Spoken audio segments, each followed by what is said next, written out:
Hey, what's up, guys? It's Jordan with the Laundromat Resource Podcast, show number 60. And I'm pumped you're here today because today we're talking with Nathalie, who is up in the Great White North. She's Canadian and just about as far away from me as you can get. And we talk a little bit about the weather and how I can't handle it. But besides that, we talk a lot about laundromats and her experience. She's been in the business for a long time. And in fact, she's built up quite the reputation for herself in her community. And her community has given her the nickname, the Soapbox Queen, which I thought was awesome. And so I asked her about that. But in all honesty, she has a ton to teach us about laundromats and how to run this business and how to do it well and how to brand. And just as all kind of happened unintentionally for her originally. But she's embraced it, and it's come through just providing amazing service and building great relationships. So we're going to talk about that, how she did that, how all of that played out for her. And she has this crazy journey with laundromats. You're just going to love it. I'm going to tell you too much because you're going to love it. We're going to jump into it here in a second. Real quick, I just want to say a big welcome to everybody who joined laundromatresource.com, join the membership over there. Over this past week, I just checked, we're over 2,000 members now, which is insane to me. It's so much fun. A lot of you guys getting to know each other on the forums, the new member introduction forums, the laundromat forums, commercial real estate forums, the repair forum. I mean, it's so cool to see everything going on over there. If you're not over there, I am going to stick with my intention of brainwashing you to get on the forums every single week. Find some time to go over there, ask a question, answer a question. I cannot emphasize to you how important it is that we are connecting with each other. Whether you already own a laundromat or laundromats, or you're trying to buy your first one, connecting with each other is not only going to help you find success in whatever your next goal is faster, but it's going to take you to higher goals. We are truly all better when we're working together. That's happening over there on the forums. Super cool to see, super cool to be a part of. I'm humbled and honored to be a part of it. Come join us over there on the forums. All right. The only other thing I wanted to just remind you guys is that we have a live weekly webinar every single week. You can sign up just on the homepage at laundromatresource.com. Every week they're free, they're live. And I am super excited because we are now starting to integrate some other voices into these webinars that are going to join me. And so you're not going to want to miss those. Make sure you're checking that out. You can check it out, laundromatresource.com/events. That's where those webinars will be posted and you can sign up for those. They're awesome. They're really awesome. And I'm really, really excited about some of the webinars that we have from some outside voices coming up.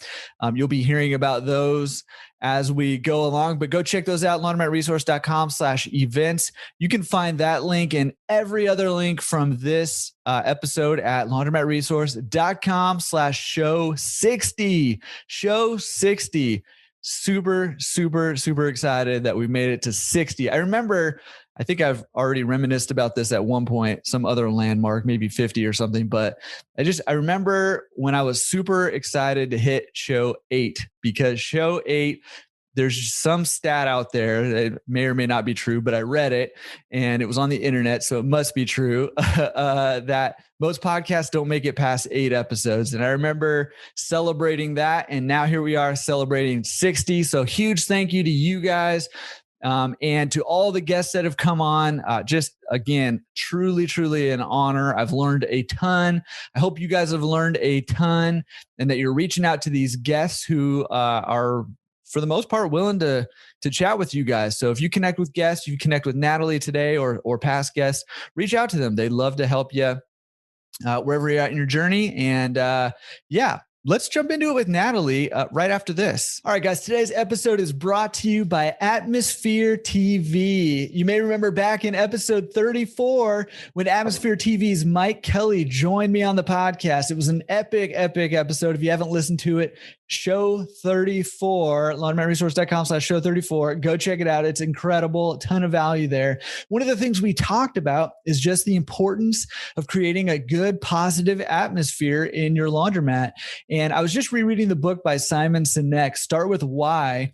And one of the things that really stands out to me is that people don't make purchase decisions based on, the logic of, any decision that they're making to spend their money. It's more based on a feeling and an association. And so it's really important to create a positive feeling, a positive atmosphere, no pun intended, in your laundromat to help people associate this chore that most people don't like doing with something positive. Atmosphere TV is an incredible way to help improve the atmosphere of your laundromat. And basically, if you haven't heard of it, what it is it has 50 plus channels created specifically for businesses with everything from sports clips, hilarious fail videos, draw-dropping videos from all over the world. There's automobile channels. There's a ton of stuff. My kids love it, and my customers love it. Atmosphere TV can be a great way to either supplement your cable, or a lot of us laundromat owners are cutting our cable bill completely and running Atmosphere TV. They're designed to be used with no audio, but they also do have an audio option. That way you can kind of design the atmosphere of your laundromat the way that you want it. So get rid of cable, get rid of those news channels that are bringing negativity into your laundromat, and fill your laundromat with positive videos that bring positive vibes to your customers with Atmosphere TV. And if you use the code word, the keyword, the promo code, promo code resource, then they're going to waive your setup fee. And now everything is going to be free. There's no monthly fee for it. You can use it for free in your laundromat, and it's going to vibe to your atmosphere. So check out atmosphere.tv. I'll put a link down in the description on YouTube or in the show notes. Check it out there. Make sure you use the keyword resource. That way you can get that thing for free. Or if you'd like, email Mike at mike.kelly@atmosphere.tv. Okay, here's Nathalie Beaubien, the soapbox queen. Nathalie, thank you for coming on the podcast. How are you doing today? I'm fantastic, Jordan. How are you? I am doing awesome. Thanks it's funny because it's my pleasure, my honor. It's funny because I know you're up in Canada and I'm in Southern California. We were just talking about how, we had to get some help from Siri to figure out this, but found out that it's hotter up there than it is down here right now, which is pretty crazy. It is crazy. But we had snow a couple of weeks ago, which is just, you go from, that's the thing about when you live in Canada, you can go from snow to, 80, 85 degrees, in a matter of a week. So it's never boring here. I like how you pretended like you knew what 85 degrees was. Well, right there, so I'm just kidding. I'm just kidding. Well, it's Nathalie with an H and Beaubien, right? Is that? You got it. Yeah. So you're French, right? I am not French. Okay. No, I was born in Amsterdam, moved to Canada about 40 years ago. Oh gosh, now I feel old. I was 3, by the way. And I've been here ever since. So I married a French guy, a great guy, and I have a very French name. And it gets me in a lot of trouble because people automatically think, oh, she speaks French. And the only thing I can tell you or ask you is how to get to the bathroom. So, yeah. The only thing I know is les compétents. Yeah. That was in Home Alone. That's really the only thing that I know. I don't even know if that's how you say it, but that's how I mimic it. So, well, hey, why don't you tell us? Okay. I mean, man, born in Amsterdam. That's pretty cool. So why don't you tell us a little bit about your background and who you are?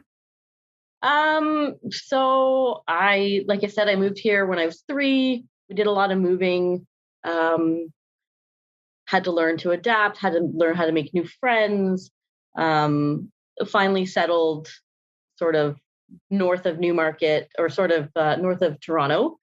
And I'm married, I have 2 boys, and I'm on this crazy journey of which I never expected in a million years to, be a businesswoman or run laundromats or, kind of be known as the soapbox queen, sort of where I live. So it's been a really interesting journey.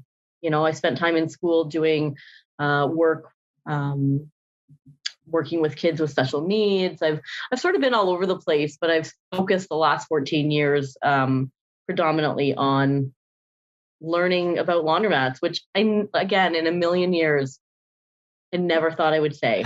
Never. Welcome to the club. I think that's probably true for most of us. I just have no idea, but it's awesome.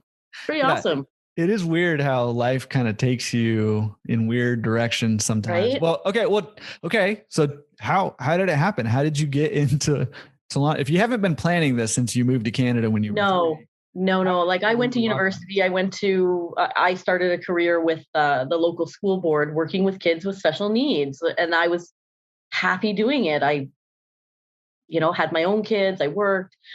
And then one day, 14 years ago, I'm laying in bed. I'm pregnant with my second son. And my husband turns to me. It's like 10 o'clock at night. I will never forget this conversation. He turns to me. We had never spoken about laundromats before. Never. Turns to me and says, "Do you want to buy a laundromat?" And so I stopped whatever I was doing, reading a book or something. And I turned to him and I said, "What's a laundromat?" Like I had never been in a He goes, "Okay, princess, it's, where you go to clean your clothes." I'm like, "No, what are you talking about?" I had never been in a laundromat. Never. I'd never looked for one. I'd never been in one. I grew up with a washer and dryer. What are you talking about? Why do you have to go to a laundromat? I don't get it. And he's like, "Okay, I'm going to bed now." And kind of laughed. I laughed it off. I'm like, "Oh, he's kidding." No, because the next day he called the agent and was like, "Can we come look at your laundromat?" And 3 months later, he convinced me. He's like, "Natalie, this is going to be great. You're going to go to work and I'm going to go to work and it's going to run itself." Yeah, no, that's not how it works. But because I had not a clue, and I wanted to make my husband happy, and he promised me how fantastic it was going to be, I went along with it. Yeah. Foolish. Oh my. It was very foolish because we closed on our first laundromat about 2 months after our second son was born. So I was still on maternity leave, and so everything was fine. Again, I had no idea how much work the actual laundromat needed. And so luckily my husband's very handy, but then I wouldn't see him at night or I wouldn't see him on the weekends. And I'm like, no, this is not working. Like, what are you doing? And it's kind of a blur from there because we went through all the motions and I ended up going back to work. And then I would get phone calls all the time. Like, "Oh, I lost a quarter. Oh, the dryer didn't work." And I'm like, I'm at work. Like I can't, I got to a point where I couldn't run a laundromat and have a career and be a mother and run a house and like all these things. And I said, we got to figure this out. So it took a couple of years. And I finally decided to put my career, like what I had gone to school for, on hold and started working on the laundromat. Well, now Laundromats, full time.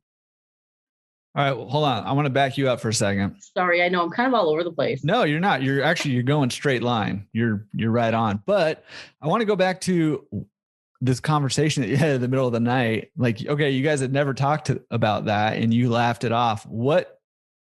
How did he catch the bug? So he grew up in a very small town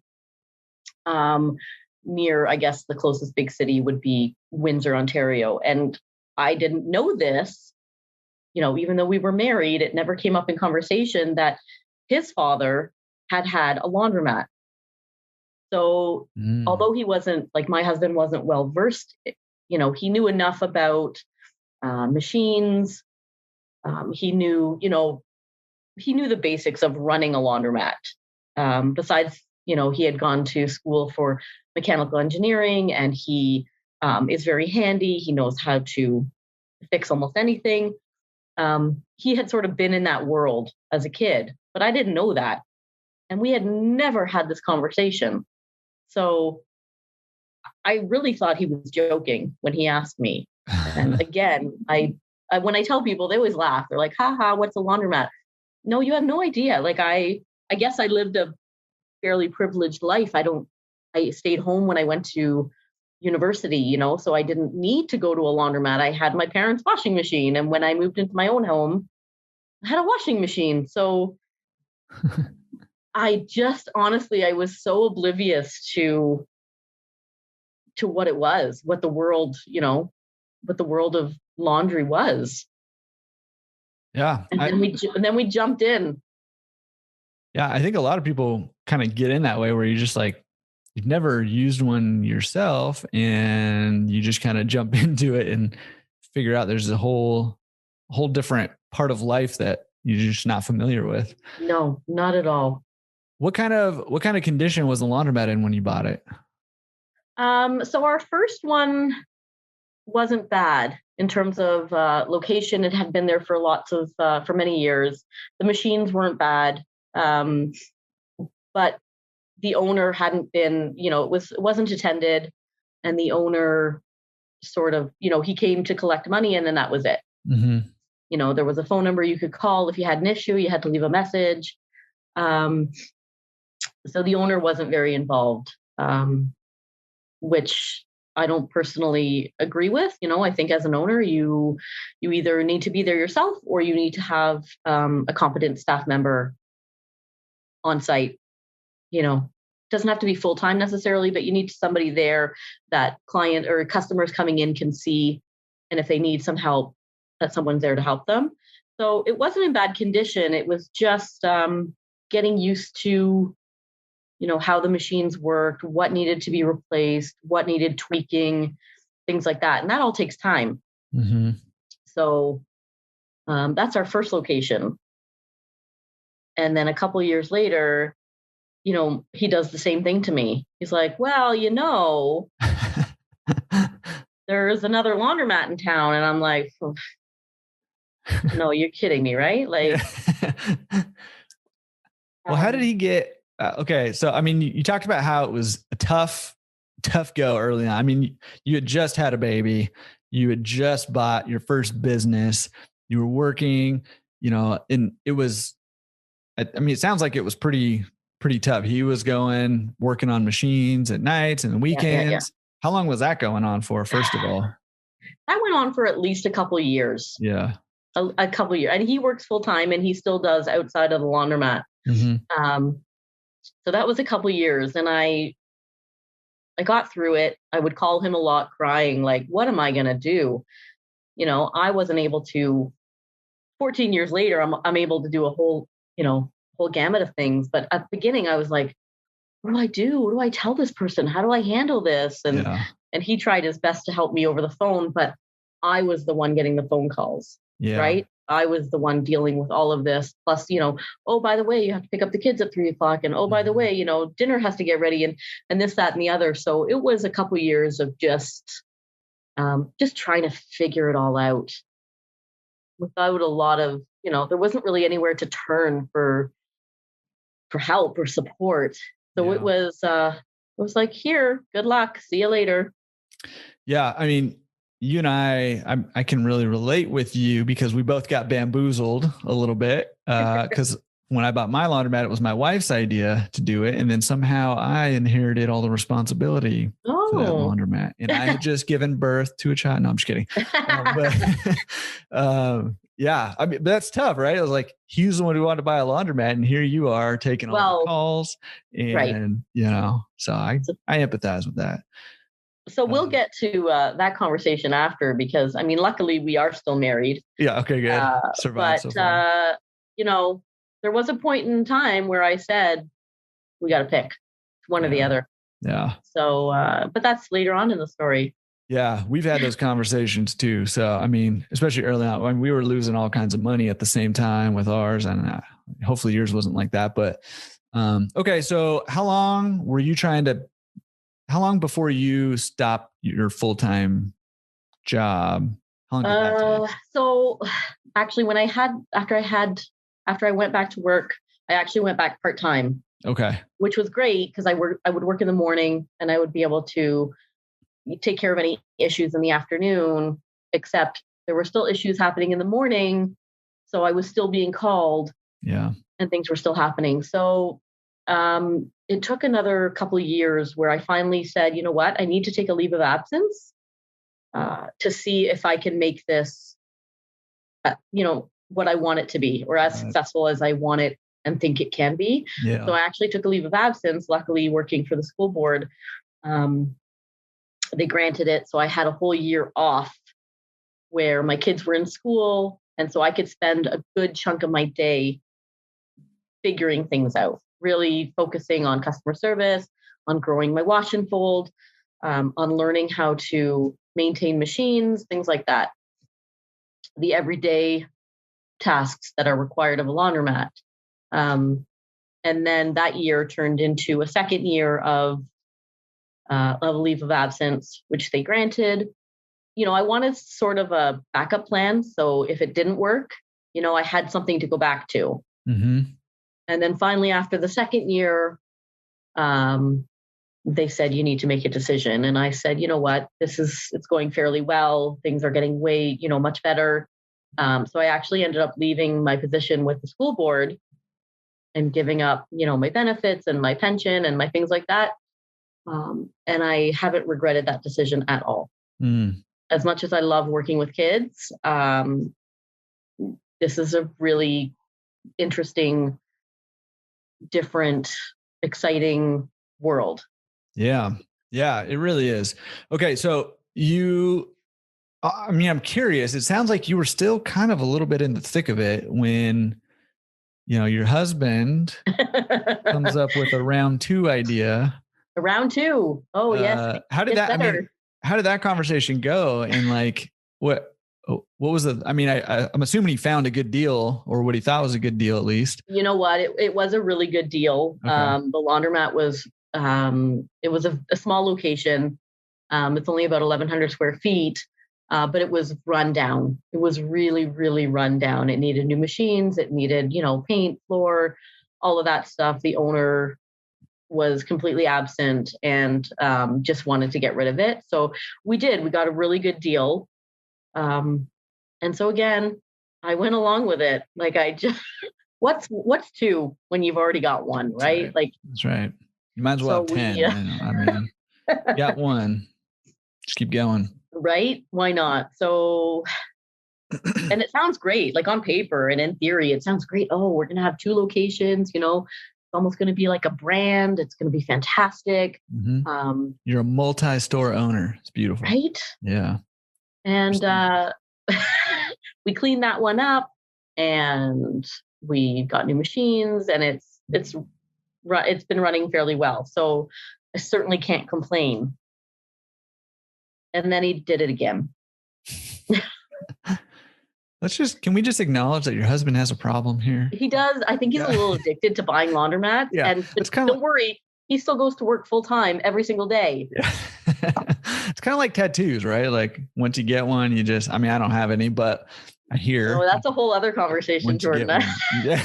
Yeah, they're pretty addicting too. Yeah, we'll save that for my other podcast that I have. There you go. So number 3 came along. Okay. How long between all of these? About 2 years each. So in a matter of 6 years, we had 3 laundromats. And it was okay because we had spent all this time and money and, updating and fixing. And so they ran fairly smoothly mm-hmm. because our laundromats are not attended. Mm-hmm. It's not, I find, I don't know why, when I talk to other owners, primarily from the States, they're always talking about, I have an attendant or it's attended, but I don't find here that that's well, especially where I am, it's not a thing. Like I don't have an attendant. That's because people are nicer in Canada. Oh, you think so? Well, yeah. Yeah. Maybe. I don't know. I've they're never had a friendly problem. neighbors. That's what we think, at least. I mean, it would be nice to have somebody there all the time, but there wouldn't be anything for them to do. I mean, it would be, you could eat off the floor. It would have to be that clean. But other than that, they wouldn't have a lot to do other than, some help people when they come in the store. But anyway, so number 3 came along, and again, it needed a lot of work and a lot of machines. And we did all of that. And I was in the midst of starting Wash and Fold. So I'm running 3 stores. I'm running 2 children to work or to school. I'm trying to run Wash and Fold while my children are at school, which is only 6 hours of the day. And yeah, it wasn't working. It was a lot. It was a lot. So we actually got approached by a couple who said, hey, we're interested in buying 2 of your locations. Would you be interested in selling? And I was like, yeah, let's go. Done. I want to go on a vacation. Like, let's go. When do you want to sign? Your husband's like, actually, we're buying 4 other ones. So, but it was one of those offers that it was almost too good to, turn down. So I was at the point where I said, you got to pick 3 laundromats or your marriage. I said, you pick, because I'm done. Like I was really done. I was burnt out. It was a lot of work for one person. Keep in mind, the other half of your marriage is the one running the laundromat. So really, if you choose the laundromats, you get neither. So, well, that's it. So smart man made the right decision. That math works out pretty easily. Yeah, exactly. We ended up selling 2 of our locations to the couple. Oh, okay. And then we sold the 3rd location to somebody else. And the day, you sign and you're happy and you have this money in the bank. And we came home and we turned to each other and we said, I can't say it on, a podcast, but we said, what did we just do? Yeah. Like, why did we do that? And we did it for all the right reasons. But in hindsight, it was like, oh, I think we made a mistake. So then we were out of the laundromat business for a couple of years, almost 2 years. And we got to go on vacation and we got to spend time with the kids, and it was great. But every day it was sort of like, I'm sure he was waiting for the next laundromat to come up for sale so that, we could get back into it. And lo and behold, the couple that we sold 2 locations to came back and said, okay, we're done. You want to buy them? Yes. Yes, we do right now. Like, can we, let's figure this out. Cause yes, we want them back right now. So, and that was 14 years ago. So, I mean, like, okay, it's been a whirlwind. I know it's been a whole, time out. Because we just, in the course of like a minute, we just, I know. Sell these laundromats or we're getting a divorce to, yes, let us buy our laundromats back right now. Yeah, it's a crazy story. What in the world? What was what'd you miss? What happened?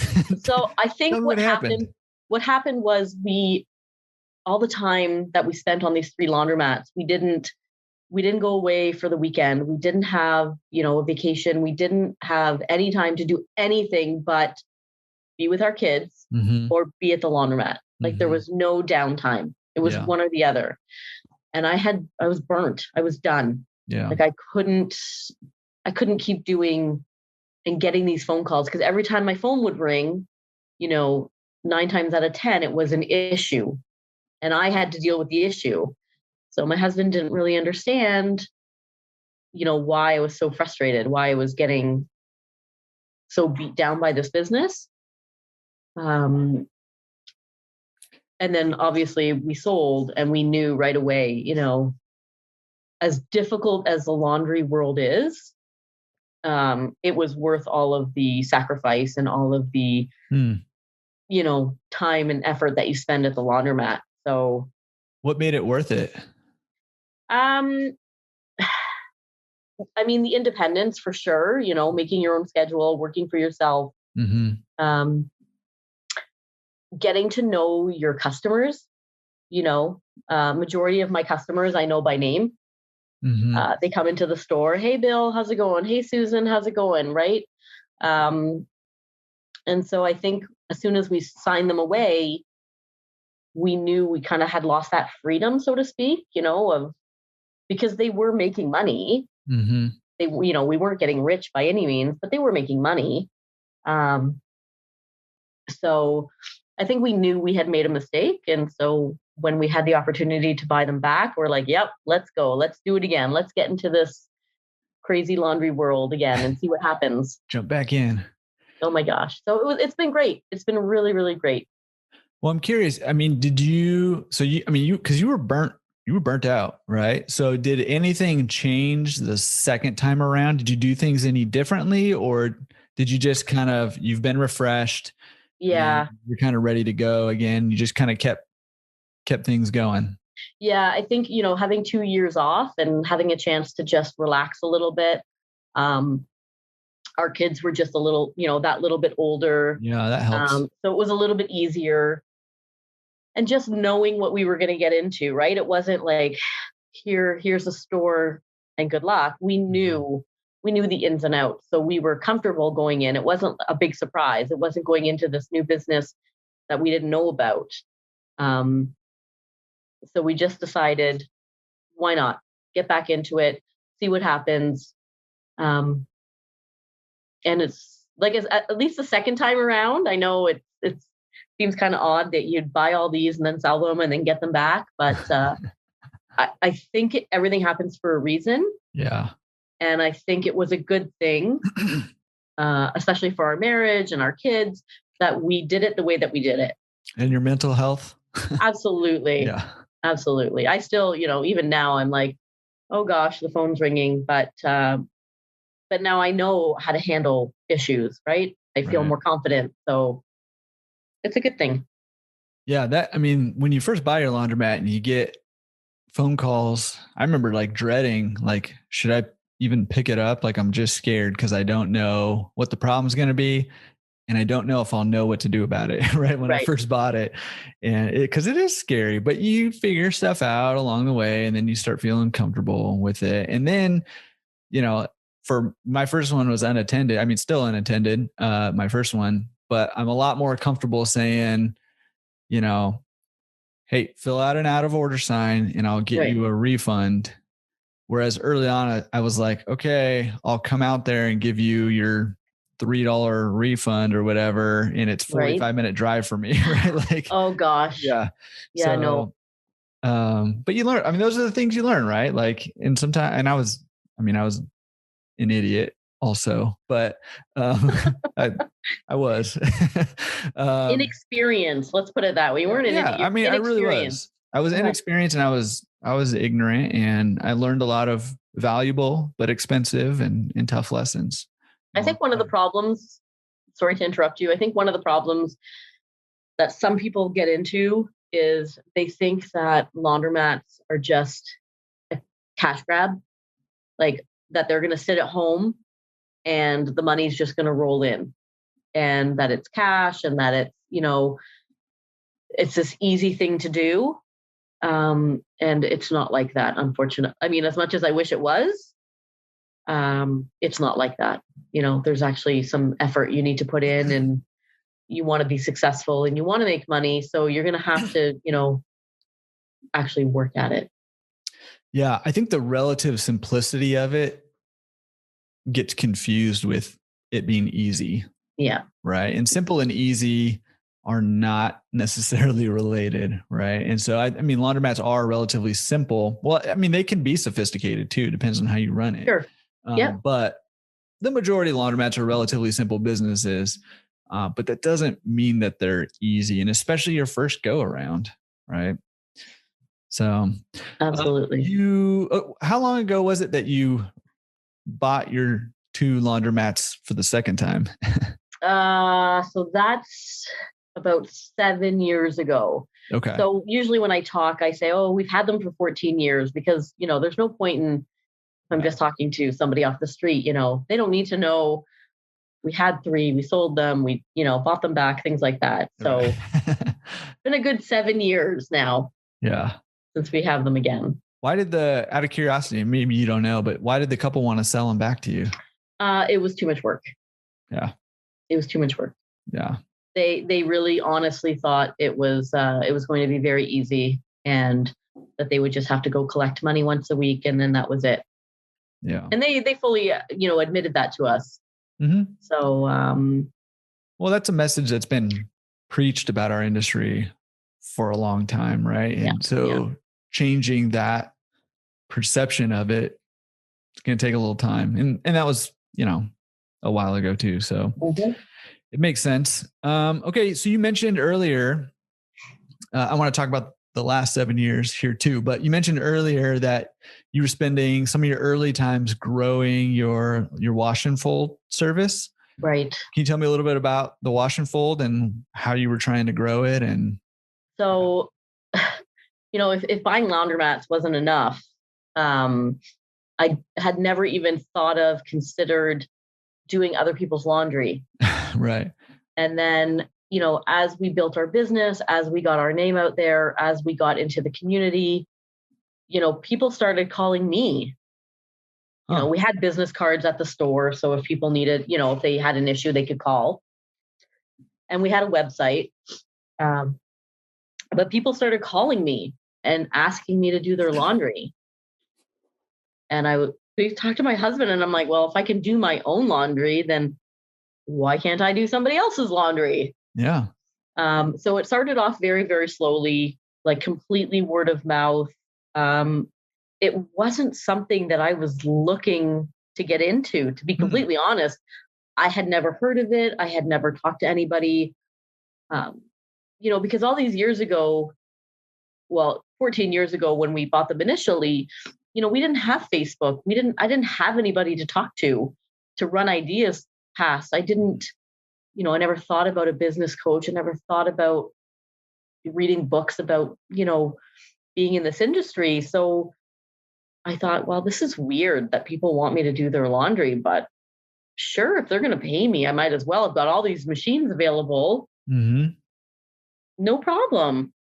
So then I just, it started, like I said, it started off real slowly. And then as I got more into networking, the online scene, the websites, things like that, it sort of just took off on its own. I've been very, very fortunate. I mean, other than the networking, I'm very lucky where I live in a community where, one, I don't have a lot of competition.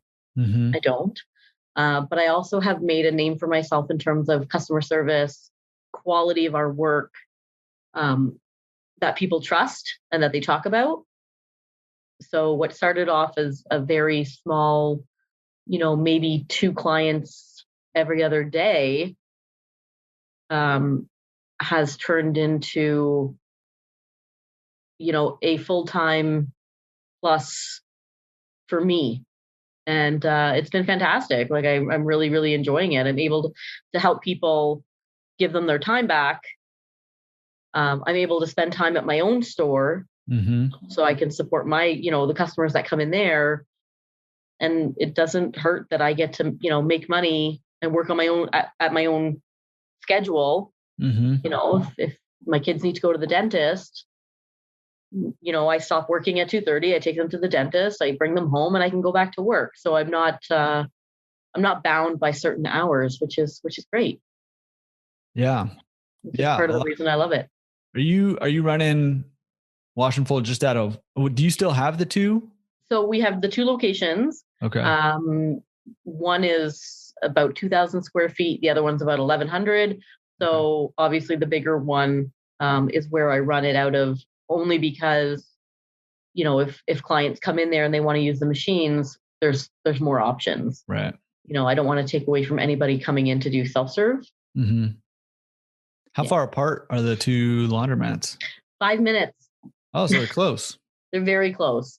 And it was important to us when we bought them that we were close by, for security, for our own peace of mind. We wanted to be close. So we live about 10 minutes from each location. Yeah, which is great. That's awesome. Yeah. They're pretty much nowhere 10 minutes from my house. It takes 10 minutes to get to the freeway here. So. And you're lucky if the freeway's moving. Yeah. Yeah. I mean, that's pretty cool. Okay. So talk to me about the last 7 years. What's been going on over the last 7 years? Have you just kind of been plugging along? Have things just been much, or? Honestly, I mean, the business has grown. The business in terms of, self-serve is relatively stable. You get the same clients weekly.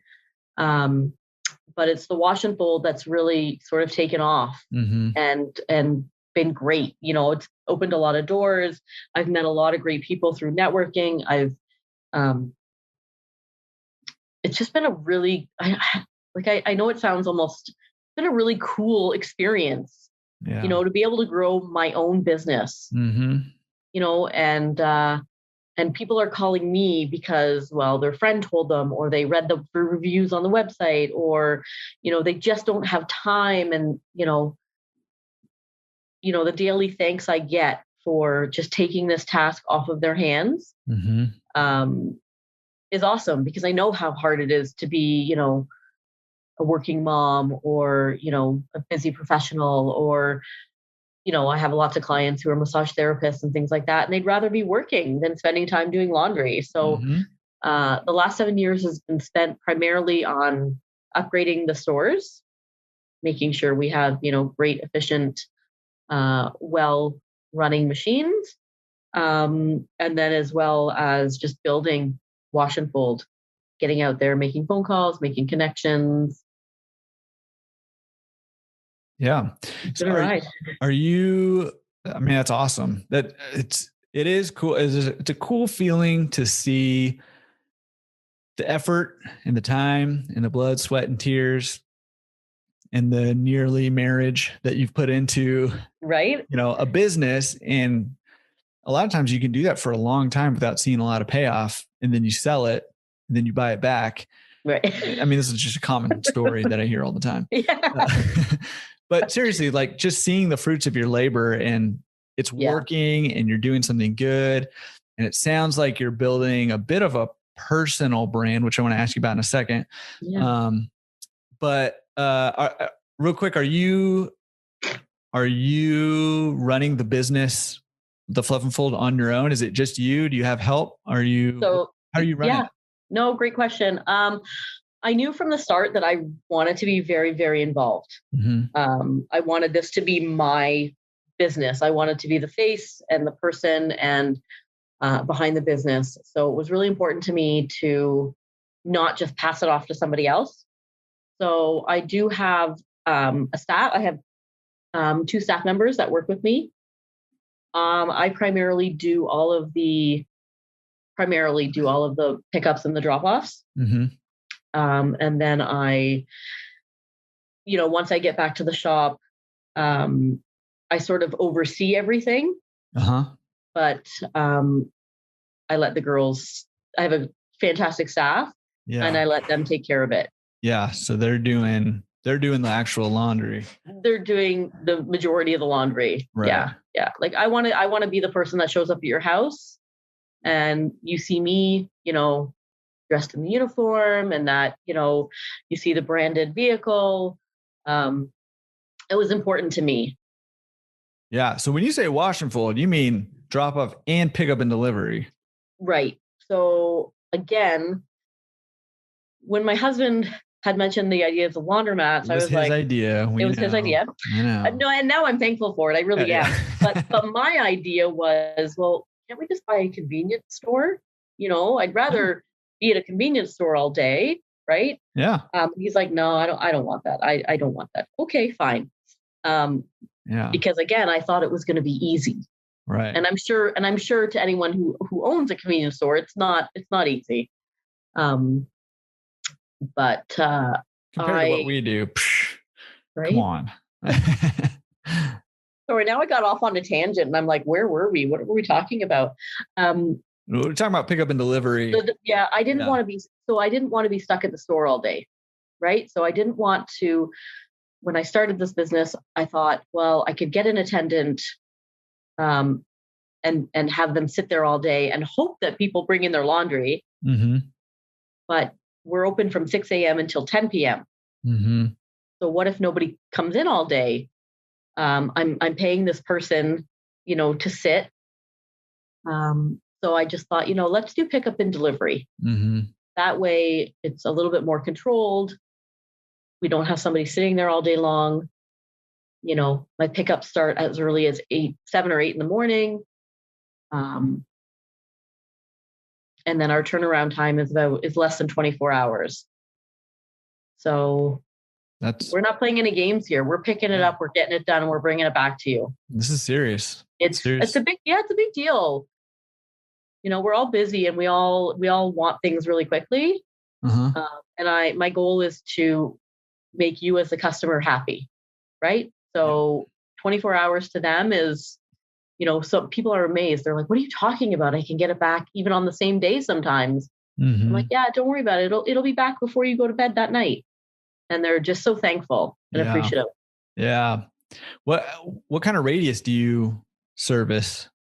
So now we have to change from kilometers to miles. No, so give me the kilometers. Give me the kilometers. So, I mean, predominantly my clients are within 30 minutes of my location. Okay. Way to just switch it to time. So what is that in American time? Just kidding. So within 30 minutes, but most of them are local to to our area. So, 15, 20 minutes. Obviously I plan the route, I plan the route every day. Mm-hmm. So that I'm not wasting time going back and forth. Everyone knows what time I'm going to be there, and seems to have worked out. Are you using a software system to do that, or are you just doing that manually? That's all me. Oh yeah. It's all me. Yeah. I think once, I'm really happy with where the business is. Mm-hmm. And it's probably just a control thing because I like to be in control and I want to know what's happening. There's this business can go as far as you want it to go. Mm-hmm. And there's a lot of avenues that I haven't pursued yet. So as we continue to grow, I am looking into those type of software programs. Mm-hmm. But things have been running so smoothly for me the way I've done it already that right now it's not something that I'm using. Like I'm a pen and paper kind of person, so right. I'm good. Yeah. Well, I'm just wondering, like, you start doing a little more commercial stuff, or, if it really takes off on you and you can't be the only driver, right? Then, that's when things get pretty complicated for you with pen and paper and keeping track of everything. So absolutely. At that point, you might be at a point, but it sounds like your system's working and you got it handled. And if you're turning stuff around 24 hours, sometimes same day, it's working for you. Yeah. Well, like I said, I have a great staff, great staff members. And, I get up in the morning excited to, make sure I check my schedule, who's on my schedule for today. Like I'm excited. I want to get out there. I want to, get their laundry and just take this off their to-do list. Yeah. So I'm, as long as I get up every morning and I'm excited to touch people's dirty laundry, then we're good. Right. As soon as you lose that passion for people's dirty laundry, you need a break. I mean, when you put it that way, like, yeah, exactry. Or you buy another one. I mean, yeah. That's the other option. There's always an option. We're gonna have to get him on the podcast and get his side. Oh my gosh. Yeah. Hilarious. He's a great guy. Yeah. We'll put him on the hot seat and be like, what are you thinking, man? Like, let's get look, he took a chance and I took a chance, and we certainly wouldn't have the life we have today. Yeah. Without taking those chances. Yeah. And I think that's a huge point, because I talked to so many. I was just having a conversation today about this actually, but I talked to so many people coaching clients and stuff who, there's just that fear, right, of taking that chance because they're afraid, and legitimate fear, right? It's scary. It's a scary step to take because you might be like you guys early on where you're kind of miserable and it's not what you expect, or the couple who bought it from you and then sold it back to you, right? Like it's not what you expected, or there's a fear of losing your investment. So all that fear, right? So, but like you said, you wouldn't have the life you have today without it. And, at different parts of your story, you probably have felt very differently, obviously. Like if you sold them all at one point and we're done with them, like you might've been feeling at that point, like, hey, this is not worth it. Right. Doesn't matter. But the story wasn't over. Right. And that's one thing that's hard to keep in mind, especially when you're in the midst of difficulty, right? Is if things aren't going as planned, it can feel like, oh, I'm just wasting my time, or this is miserable. I just want out of it. But the story's not over, right? And where it leads you from there, can be a great place. Absolutely. So, yeah. Yeah. So I thought that was a great point. Okay. Real quick, before we jump into our next section, I need to talk to you because you just mentioned this early on. I wrote it down because it was just really catchy, but you just kind of glossed over, and I just don't want you to get away with that glossing over it. But you referenced yourself as the soapbox queen. What is that? Tell me about the soapbox queen. That's what I was saying. It sounds like you may have been building a little bit of a brand around yourself. So tell me about the soapbox queen. Oh, goodness me. So as we're setting up our website, as we're setting up our email, again, that's my husband's department. I let him do it. So he set up my email, and I had no idea that when I sent somebody an email, it came up as the Laundry Queen.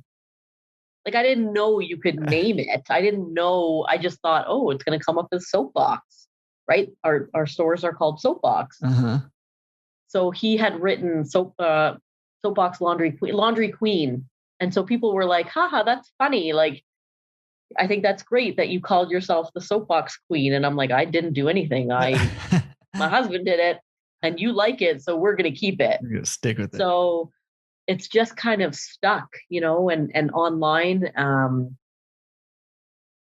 people have just referenced kind of in our community, Soapbox Queen, Soapbox Laundry Queen, whatever the case is. If somebody,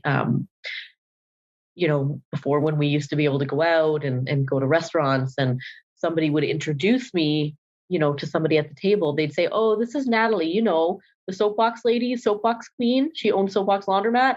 And they'll be like, oh yeah, I've heard of you. And I'm like, and you almost feel like you're kind of like this famous person for 3 seconds. Yeah. But that's, I'm a laundromat owner, and do I think it's funny and cute? Sure.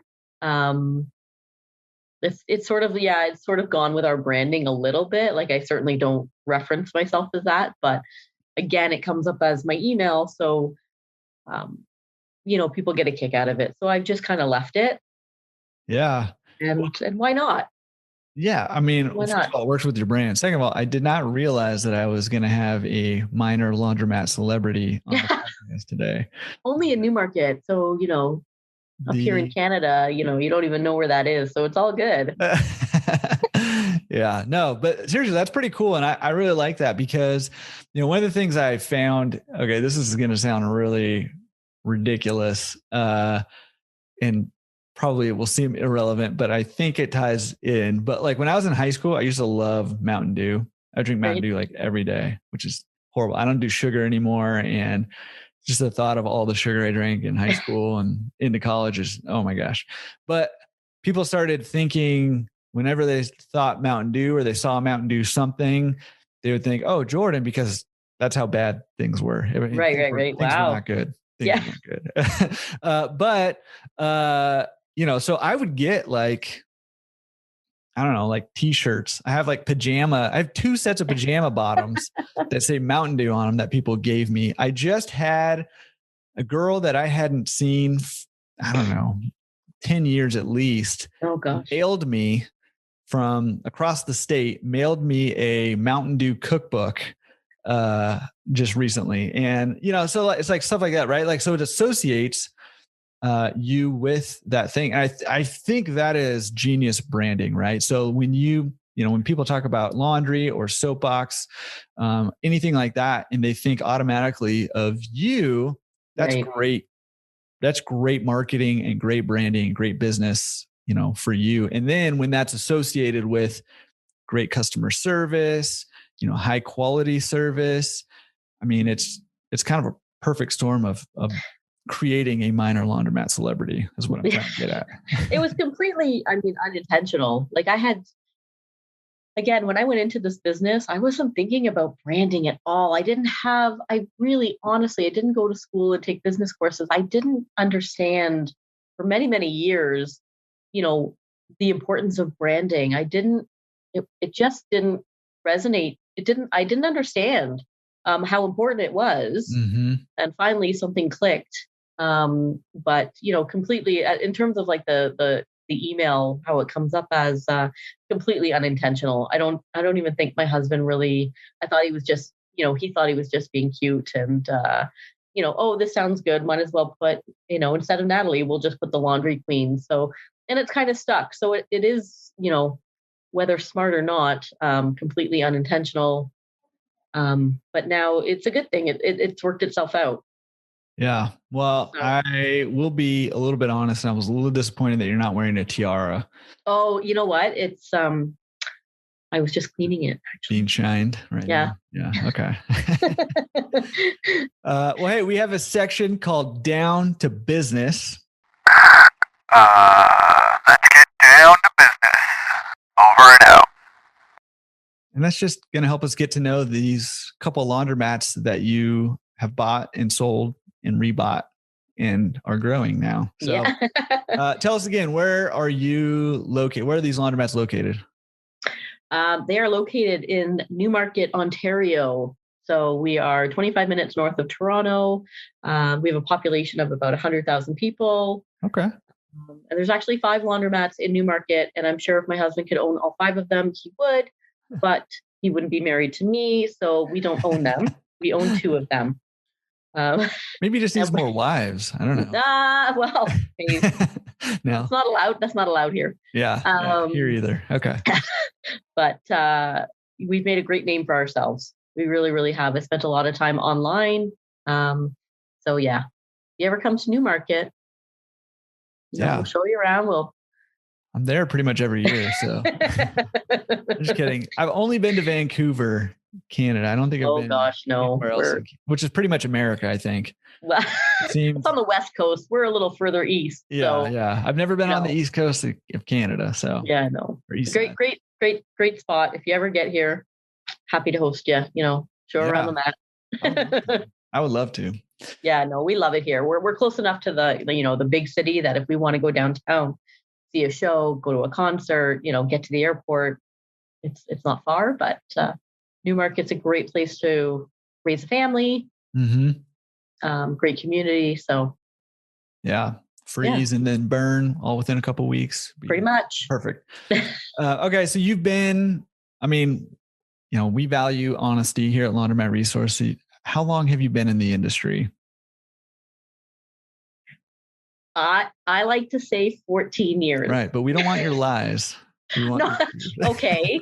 So like 12 years, right? 12. Yeah. Combined. Okay. Yes. Everything combined, 12 years. Yeah. Okay. Yeah. I'm just giving you a hard time.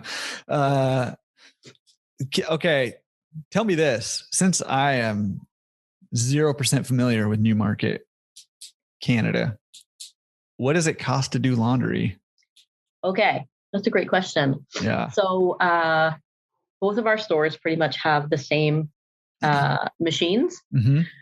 So we have 20-pound machines, 30-pound machines, and 40-pound washers. So they start at $350 for the 20-pound. Canadian dollars? Canadian. So what is that, like a quarter? Like 5 cents American. I'm just kidding. I always like when I'm trying to buy like a book or something, it's like $10 or $28 Canadian. It's a lot better for you to come here and do your laundry than for me to go to California and do laundry. So, $350 would probably be like $225 American, I guess. Yeah.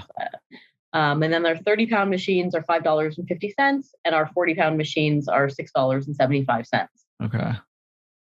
And then our dryers are a little bit different. We have a 50-pound dryer that we just got that I absolutely love, and I can't wait to get another one. Nice. I never thought I would say that. Like, I could care less about the car I drive. Right. Like, give me another 50-pound dryer. Oh, like I'm all over that. Yeah. So that one is it's $2 for 24 minutes. Okay. And then 3 minutes for every additional quarter. Okay. So, and then the rest of the dryers are all 25 a quarter for 5 minutes. Yeah. So you pick how long you want to dry for. Okay. I like the full cycle dry option. Have you considered doing your smaller ones? We have, for sure. We have. And I thought it was going to be really hard to sort of teach people how to do it, because it's not a common thing here. Right. But since we got our 50-pound dryer, I put a little note on it, and it's very clear. And people have taken to it, and they absolutely love it. Awesome. So I think in the near future, it's something that we're definitely going to do with our smaller dryers as well.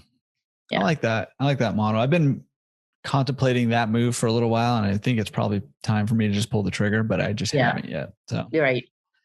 Okay. Well, talk to me about your laundromat. Do you have any idea or any sense of turns per day? Lots. I don't. You know what? Turns per day. Again, so we all wish. Yeah. Again, had I gotten to the business now, with so many more resources, I think it might have been something I would have looked at. Mm-hmm. But it's not something that we've ever really looked at. We've kind of, obviously every week we keep track of what machines are doing what in terms of how many coins are there, but we've never really done. If we had to figure it out, I could tell you it's this many a day, but we've never looked at it like that. We've always just, there's money there, great, means it's being used. Right. So I can't really answer that. I wish I could, but I don't have the number. Yeah. Well, no, which is totally fine. And, the bottom line is, are you making money? And if the answer is yes, are you making as much as you want to make? And if the answer is yes, then the turns per day doesn't really. Who cares? Yeah. Well, that's pretty much how I look at it, right? As long as it's turning, that's what's important to us. Yeah. I think the benefit of knowing the turns per day is getting a sense of, for one, like which machines are being used the most. And because they're different denominations, sometimes it can be difficult to do a direct translation of that. But also trying to figure out where you can squeeze out more performance, which you can do with your income, number two. So yeah. Okay. So attended or unattended? Unattended. Okay. Completely unattended. So, okay. But you got people that are doing this is true. So are they not attending? Tell me about how they function. Do they not help customers or clean up? Who's cleaning the place and all that? Absolutely. So, typically there's somebody there Monday to Friday from 8 to 4, 8 to 5, sometimes 8 to 7, just depends on how busy we are. Mm-hmm.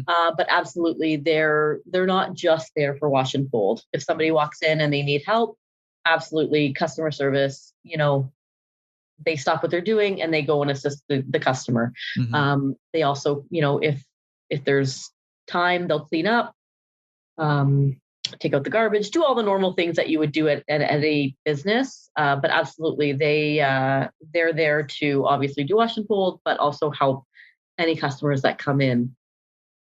Yeah. Who's cleaning your other store? Because that one is unattended, right? So it is completely unattended. I pop in there once a day, have a quick look, and then you clean up anything that needs to be cleaned up, because it's close, and I'm passing by there 5 times a day anyway. 5 minutes away, And then we have a company that comes in at night and cleans, locks up, sets the alarm. So that's one less thing that we have to worry about. Awesome. Yeah. We finally, figured out sort of, I know we're getting to the secret sauce, but, we kind of figured out systems to have in place to make our lives a little bit easier. Yeah. All right. We'll save that. I know we're jumping the gun. We're almost there though. Do you use coin only? Do you guys have coins in Canada? I don't even know. I'm just kidding. I get coins in my machine sometimes. Everything's done on, with a rock and Yeah, right. We have coins. We don't have any of the fancy credit card, no card system, debit, no card systems. I mean, I'm sure they have them. I mean, I know they have them in the city, like in Toronto, but none of the laundromats in Newmarket actually have them. So we are just coins. And I love the question when people call me and that they've never been in a laundromat, because they'll ask me if they can use their debit card. And so I secretly kind of giggle and I'm like, no, we're cash only. Yeah. So you can use your debit card to go get cash. Exactly. You guys have ATMs there? Is that banks? Is that?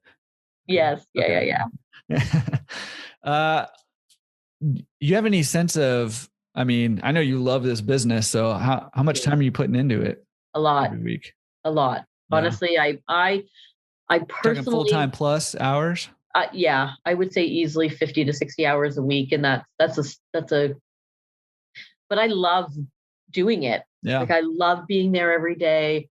I love spending time on my computer in the evening when I can, just sort of, looking up, researching, checking out, what other businesses are out there that I can talk to, that I can tell them about my services, just connect, do networking. Like I love it. I try and take weekends off and sort of disconnect. But, if something kind of clicks and I say, oh, wait a second, I need to look that up, I'm going to be looking it up. Right. So always looking for ways to improve your business, get more business. This is how I support my family. Yep. At the end of the day, this is how I help support my family. So, any connections I can make, any income I can make, I'm going for it. Yeah. Well, you got that entrepreneur spirit in you. That's what that is, right? Is you want to make this thing, and it's working, right? Your stuff's growing and you're loving it. And that's kind of what matters, right? You're growing. You love it. I mean, I could pay somebody to do it for me, because when I do go on vacation, my staff take over. And I'm sure I could pay somebody and I could sit at home and, sit on my couch and have an easy life, but it's not really what I want. I want to be involved. I want to be there. I want to know, like I said, I want to know the clients when they walk in. I want to say hello to them and I want to have that connection. Yeah. It's important to me. It might not be for everybody, but it's important for me. Yeah.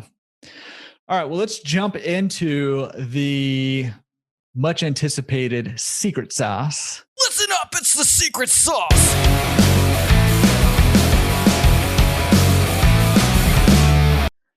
So what's something that's working for you guys that you think other owners could implement to help them in their businesses?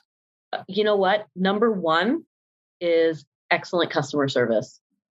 It's not rocket science. Like, this is not difficult. Somebody calls you or you're at the shop and somebody has an issue, just being able to relate to them, talk them down, fix the problem, is just, it's so important, especially now with online. That one person who you got them their quarterback, or you moved their laundry to another machine because for whatever reason that machine didn't spin out, you just kind of saved their day, and you made them happy. And all you did was, okay, your machine didn't work. Let's use this one. I'll start it for you so that you don't have to put any more money in. And that goes a long, long way. They go back, they tell their friends, they go back, they go online and they write reviews. Customer service is number one. Number one in the secret sauce. Yeah. for me anyway. Yeah. It sounds like a close number 2 might be good systems in place. You mentioned that a little earlier, but right. Like, and that seems like that might be one of the big differences between this go around and your first go around. Absolutely. So the first time, like we were doing the cleaning at night and locking up and just doing everything. We were doing everything. If people can outsource their laundry, why can't you outsource your social media, your cleaning, your whatever it is, right? And it's just made our life that much easier. Yeah. It's given somebody else an opportunity to have employment. So just having good systems in place, absolutely. Being organized. Yeah. Well, what I love about that is it allows you to focus on the part of the business that you like. Exactly. Right. And it sounds like early on you were having to focus on all the business, and a lot of it was stuff you didn't necessarily like or you didn't want to. Right. Or I wasn't good at, or, you know. Yeah. So I always am saying I'm just not good at cleaning, so I just probably shouldn't do it ever. So my wife disagrees with that. But. Yeah, I would say those are the 2 for me anyway. Great customer service and good systems in place. Yeah, for sure. Awesome. Well, we have another section called Pro Tips. And Pro Tips is for someone trying to buy their first laundromat. You have any advice for them? I mean, you've done it twice now. Yeah. But technically I've done it like 5 times. Pro tips. You know what? Do as much research as you can in terms of,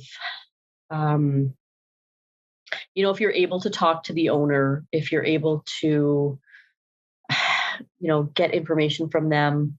It's always great to know, you're always taking a risk when you're buying a sort of a cash business, right? But being able to look at financials, utility bills, those are great indications to know how the business is running, how the business is doing.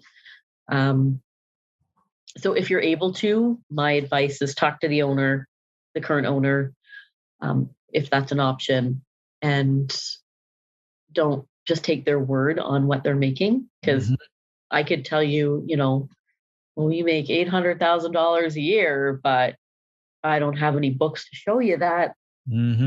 Yeah, that's, obviously there's red flags everywhere, right? So really ask as many questions as you can. And now with Facebook and all of these laundromat groups, like I said, I wish I had this earlier at the beginning of our journey, because now you can ask these questions. Yeah. Yeah. I was going to ask you, what resources do you recommend? But so Facebook for sure. Facebook, I mean, even now, like I'll go on Facebook into these groups and I'll ask questions or I'll read about other people's experiences. And it's a fantastic resource. Honestly, it's, you're dealing with other owners and everyday real experiences. And people laugh, and there's all these different, among laundromat owners, you have the good times and you laugh because, you talk about how customers don't read signs, even though there's signs all over the laundromat. But then you also talk about, well, I tried this with a client, or I tried this as a stain remover, or I tried this as a new operating system. And it's so helpful and that you can ask all these questions, and you have all of these, different owners from different parts of the world who can give you advice. And it's such a great resource. So I haven't read any books necessarily about it, but, if I have a question, you go to Facebook and you'll get 5 different answers in a matter of moments. So it's really, really helpful. And there's a lot of people who will go out of their way to message you privately as well and say, hey, I saw your question. This is what I've done, or this is what I've tried. I hope it works out for you. And I'm happy to help in any way I can. If somebody is a first time owner, or they're not sure, or they have questions, I'll do my best to help as well. Yeah. Yeah. It's an awesome resource, and it's really cool to help build that community too. Cause being an entrepreneur of any kind or a business owner of any kind can be pretty isolating.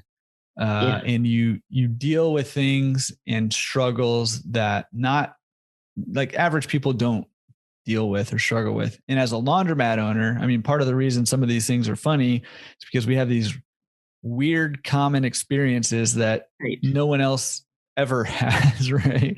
I just think of, some of the posts that are on here where, the police are involved somehow, or, there's some, I don't know, I can go on forever about stuff. I know there's some that we've all experienced to one degree or another. So absolutely. But your podcast is also a great resource. So I hope people share it and listen to it. Often I'll get in the car and I'll turn it on, and because I'm going to be driving for an hour. So I want to, listen to something other than the radio or the news or whatever. Mm-hmm. So I'll turn the podcast on, and it's great to hear different owners and how they run their business, and, what works for them, and how long, all of the things that you're asking me.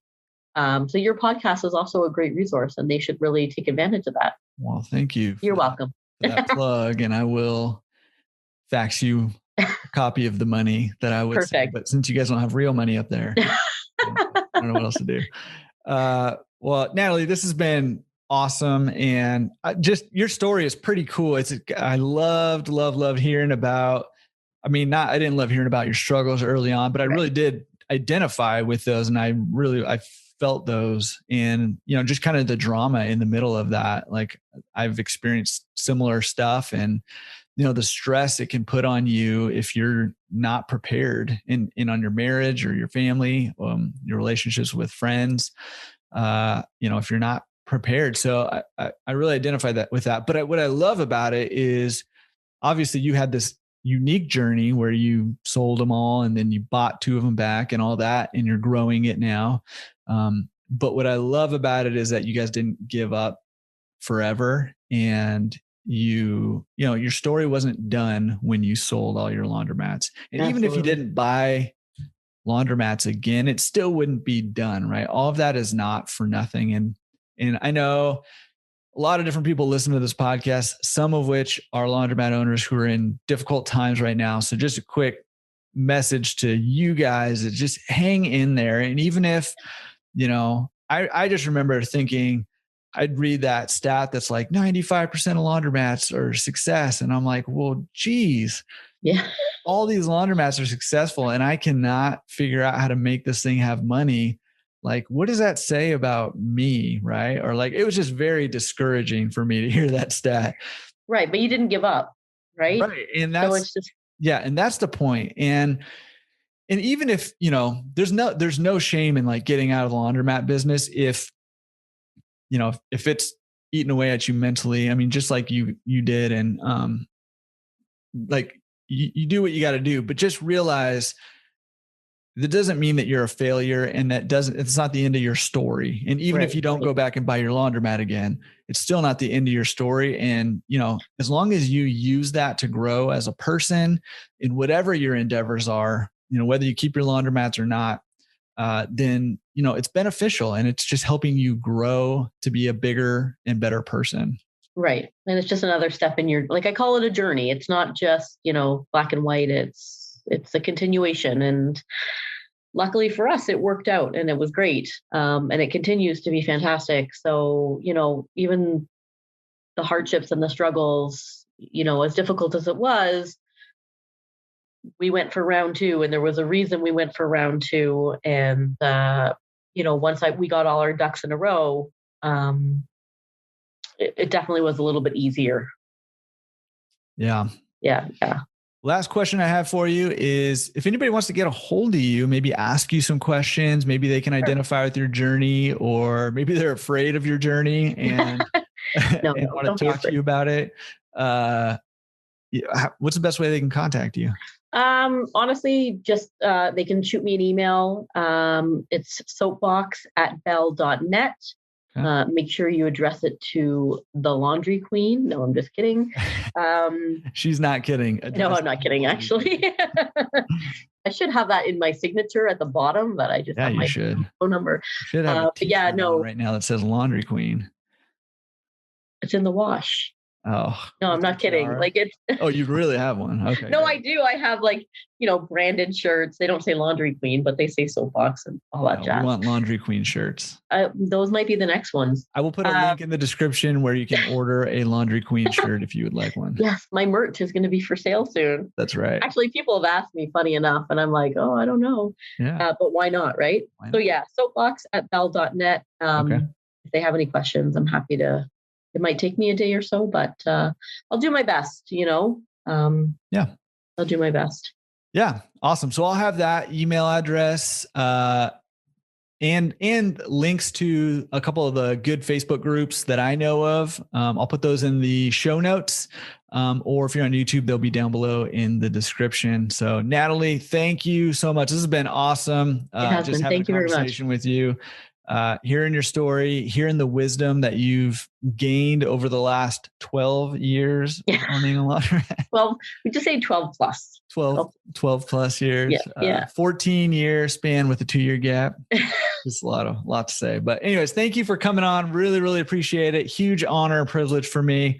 And looking forward to having you back on down the line to hear about how your queendom has been expanding. Oh my goodness. Yes. Well, thank you very much. I'm glad we were finally able to connect and this was an awesome conversation. Thank you. All right. Such a cool interview with Nathalie. I loved it. She's so easy to talk to and just shared a ton of wisdom in this episode. And she's been through the ringer, man. And I was definitely feeling her pain in the early years. And it was really cool to kind of see how her journey came full circle and that she loves the business now. And man, it was just a cool story. And she had a lot to share. So like every week, I encourage you, choose one thing, find one thing from this episode that you can put into practice. We want to be very practical here. We want to teach and gain some experience from other people and learn, but all of it amounts to nothing if we're not taking action, we're not putting things into actual practice, because it's the action that paves that way to success, right? So every week, pick something that you can implement into your business or your life. And for me this week, and share it with us, man. I would love to hear more of what you guys are taking from this podcast and implementing into your lives, how it's helping you grow. So head over to the forums, laundromatresource.com/forums, and share what you're taking away from these podcasts and what you're implementing. For me, something kind of hit home with me that I didn't really realize until I reflected on this interview after a little bit. And just her whole journey where she got to a point where she was like, you know what? I'm done. I need a break. And they sold all their laundromats. They had that period of time where they didn't have any laundromats. And she said, how much she needed to do that. And it kind of helped her realize what those laundromats meant to her and her family. And it kind of refreshed her and gave her kind of a new, vigor for the business. Right. And I don't know, man, I just been thinking about what all the things that I have going on in my life right now and what things am I just fighting against and that are draining life out of me. And so I think this week I'm going to take some inventory just kind of my life. This one got real deep on you guys. Geez, sorry. But I think I'm going to take some inventory of my life and figure out what is killing my soul in my life right now. And is it something that I can give up, whether it be permanently or for a time, and then start taking some action to give some of that stuff up, temporarily or for good, even better.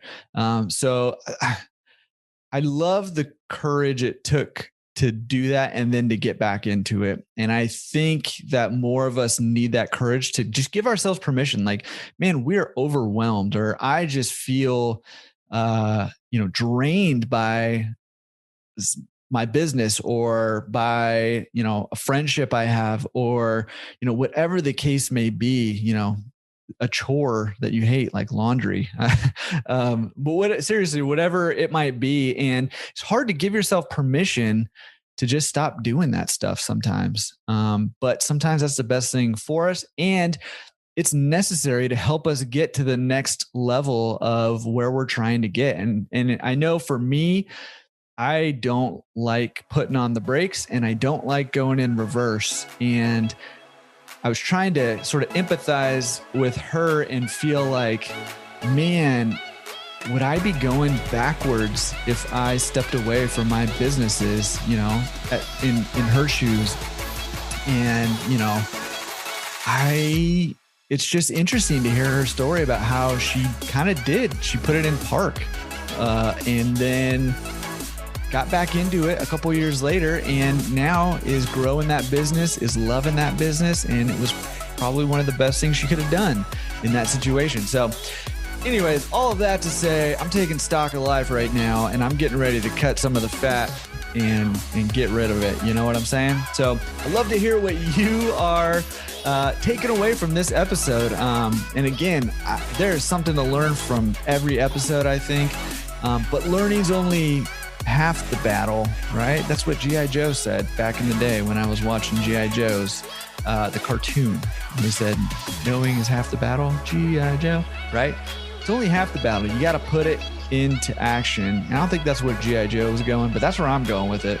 Got to put it into action, and that'll take you where you want to go in life. All right. Well, I will catch you guys on the forums. And if not, then feel ashamed of yourself. And then I'll see you next week on the podcast.